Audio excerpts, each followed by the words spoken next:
Hello, I'm Chris Ott, and this is part 16 of this series called Metaphysics. And we're doing a kind of a sub-series in here of several videos on perception as it relates to metaphysics. And I had said in the last video that what I wanted to talk about now for this part is consciousness. It's something I don't talk much about, and I need to address it because it's an important topic and it relates to perception, but they're not the same thing, and I want to talk about that.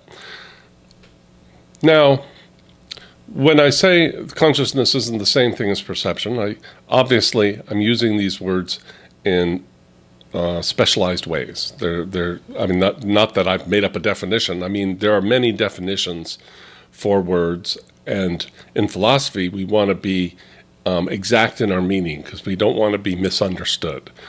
We don't want to be ambiguous. We're not poets. We are trying to get as exact a meaning of an idea we're trying to get across as we can. So we don't just look for the right words, but we sometimes have to define how we're using them, since there are many definitions. Now, this is especially true with the word consciousness, and it's partly why I have avoided it, because it leads to a lot of ambiguity. People like to talk about consciousness and hear about consciousness, but when it's not clear what you're talking about, it's just you're not really contributing a whole lot to our understanding of the universe. Because let me go over some of these meanings. Now, I've already explained that perception has some different meanings too, but mainly its original meaning from the Latin, which was its broad sense, which was kind of like I see. So I can see with my eyes, but I can also see that my date is shy, It's like with your mind or with your mind and senses. It didn't matter. It was the broad sense of becoming aware of something. And then in the more modern times, it came to just mean sense perception. So we just mean like with your eyes, ears, and nose, that's perception. But I use the word in its original broad sense, which it is used often still in philosophy, and as it was throughout the Enlightenment. But now we come to the word consciousness. Consciousness is far more complicated because I have a specific use for it. I mean wakefulness, being awake. You're conscious when you're awake. You're unconscious when you're in deep sleep. You're fully asleep. You're not aware of anything. Yeah. So, but let's just talk first about some of these other meanings. And now I'm using Wikipedia here. Some people make fun of Wikipedia, but I worked on Wikipedia articles for 10 years. And there are about almost 7 million articles on Wikipedia, which is just crazy. Encyclopedias used to have like 50,000 words. We're talking about millions and millions of words. And it's for that reason, the fact that it's searchable, and it's free, it makes it very valuable. The online Oxford English Dictionary Unabridged, you have to subscribe for it. It's not free. You could go to a library and get a library card, and they may give you access to it. But Wikipedia gives you a lot, and they also have other projects like Wiktionary, which is also useful. But anyway, I was just going to say something about Wikipedia if I'm going to be reading from it here. Well, Wikipedia, overall, it has articles written by very intelligent people who know something about the field they're writing about, who are writing in good faith. And you usually get the most, because other people vet it, it usually has the best source material you can find. So if you don't trust what you're reading, look at their sources. Go order those books through Interlibrary Loan. Read those books, because there's always a list of references if it's a good article. And there's a lot of good articles. Where they have problems is when something is political or controversial. They have certain biases. The demographic that works on Wikipedia, which is kind of like educated guys out of work with, they're in their 30s, usually white, American, English speaking. Of course, that's on the English Wikipedia. They have it in like 100 other languages. But anyway, they have prejudices, and one of those biases is, for instance, against any holistic medicine. So if there's a holistic remedy for something in medicine, they're going to criticize it. Or if there's also political reasons. So if there's somebody who everybody's canceling, and they'll start out saying the worst things about the person, which is extremely biased and actually against the rules of Wikipedia. But this has slipped into it. But I'm not talking about articles like that. I'm talking about coming here and to read a gathering put together by a lot of people over a long period of time for the basics of the word consciousness. And so let me start. Consciousness, at its simplest, is awareness of internal and external existence. That's not how I would use the word, but that's what they said. That's fine. They give a reference. Let's see. Merriam-Webster, retrieved June 4th, 2012. So that's fine. They took that. Now, however, its nature has led to millennia, thousands of years, of analyses, explanations, and debates by philosophers, theologians, linguists, and scientists. Opinions differ about what exactly needs to be studied or even considered consciousness. In some explanations, it is synonymous with the mind, and at other times, an aspect of the mind. In the past, it was one's inner life, the world of introspection, of private thought, imagination, and volition. I would include all of that under the word perception. Anything that you can become aware of, you perceive, the way I'm using the word perception. So this is already a lot of these meanings are what I'm calling perception, and not consciousness. Consciousness I'm going to get to, what I mean by it, and I'm not outside the sphere of what some philosophers would agree. I want to clarify what that is and distinguish it from these others. So today it often includes any kind of cognition, experience, feeling, or perception. You see, all of those are what I call perception, becoming aware of something. Your experience, you perceive your experience. What you have cognition of, you're perceiving that understanding.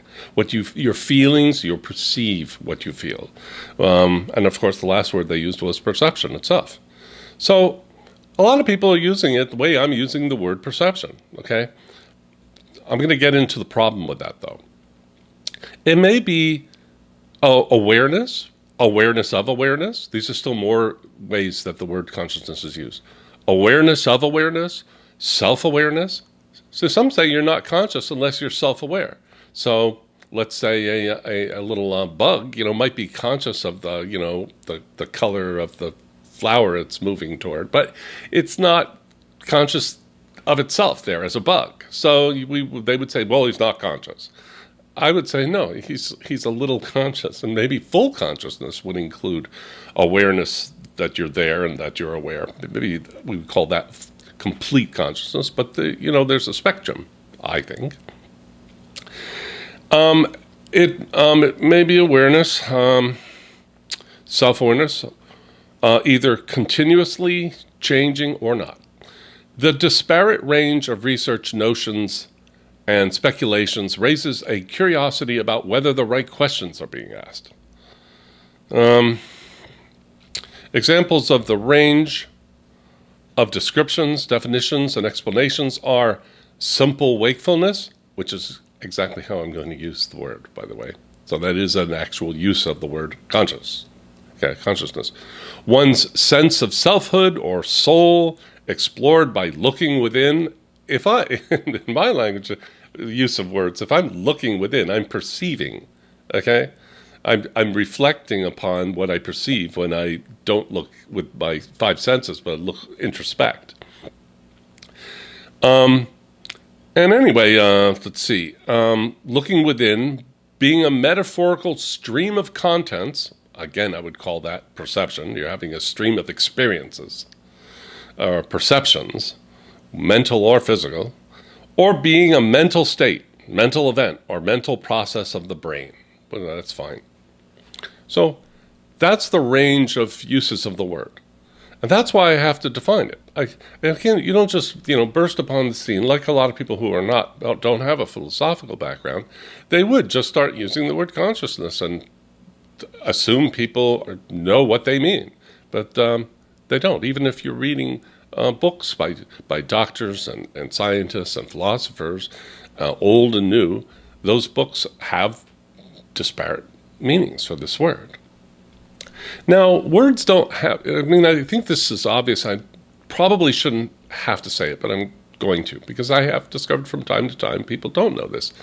Words don't have intrinsic meaning. There's no actual way that words hook onto their referent. There's no real connection. It's a connection that you assign to a word, and then you look upon that word as representing that thing that you have assigned it to represent. So the meaning of words is assigned to those words. It's not discovered in them. We don't go digging in a cave and we find a word and it's included with its definition. And so this changes over time. So understand that there is no absolutely right definition for many words if it's used many ways. But in philosophy, as I said, we want to avoid ambiguity. We want to be understood as we intend our statements. And so we'll actually say how we're using the word, and that's what I'm doing here. And I do that in my second book. I define all the main words that I use, like perception, consciousness. So I'm using the word like the best equivalent is awakeness, all right? So if I'm conscious, I'm awake. When I'm awake, I'm conscious. When I go to sleep, I'm starting to dream, fading off, I'm semi-conscious, and then when I go completely unconscious and nothing's going on, then I would call that unconscious. And that roughly corresponds to the way anesthesiologists refer to these terms. An anesthesiologist is someone who puts you to sleep before surgery. Sometimes they put you into semi-sleep, sometimes they put you fully asleep. But this is these are degrees of consciousness, and they use the word consciousness. So they want you to be unconscious to have heart surgery. They don't want you to be conscious, because if you're conscious, you're going to be in a lot of pain. So they have to get you to the right place, because the next place under unconscious is dead. And they don't want you that. They want you to be unconscious but alive, so they can bring you back out through those layers of semi-conscious and then fully conscious. And they do refer to the semi-conscious, and they have these stages. And they have to be very careful to medicate you, and that's why anesthesiologists make a lot of money, because they're very good at what they do, and they're doing something very dangerous. So to understand what I mean by consciousness, it's basically exactly like corresponds to what they do in the science of anesthesiology. So now the relation between consciousness and perception is important, and they're not the same thing, and I'm going to go into that. But let me first say how they're related, and why I would never use the word consciousness. Consciousness is a state, okay? It's a state that you're in. So an anesthesiologist is, has you you're in this state when you come in, you're conscious, and then he wants to put you into a state of semi-conscious and then unconscious before the surgery. So these are states. But perceiving, it's from the verb percipere, which means to perceive in Latin. And it is an action. It's something that you do, okay? Consciousness is not something that you do. I don't conscious something. Now you could go, well, I am conscious of that clock on the wall. Well, then you're actually saying you're perceiving it. Because if you're conscious of the thing on the wall, you're obviously perceiving it at the time that you're conscious of it. If I look away and I forget about it and it's there, then I'm not conscious of it because I'm not perceiving it, okay? So the relationship between these two is that consciousness is a necessary condition for the act of perceiving. You have to be conscious to perceive. There's no such thing as unconscious perceiving, and regardless of what behaviorists and functionalists say, which are two schools of philosophy that deal with denying that we even perceive, by the way, they would say the thermostat is perceiving that it's hot. No, it's not. It's actually set by the people who designed it to have a response when it gets hot and another response when it gets cold. Like if you have a thermometer and it's got mercury in it, and as it gets hotter, the mercury expands, and so it rises in the glass, behind the glass. But that's not experiencing the heat. It's just those are the laws of physics. The mercury will expand when it gets hotter, and then it'll contract when it gets cold. So that's disingenuous. What we mean by conscious is you're awake, and the thermometer is not awake, and it's not perceiving what it's designed to react to. Okay. Now,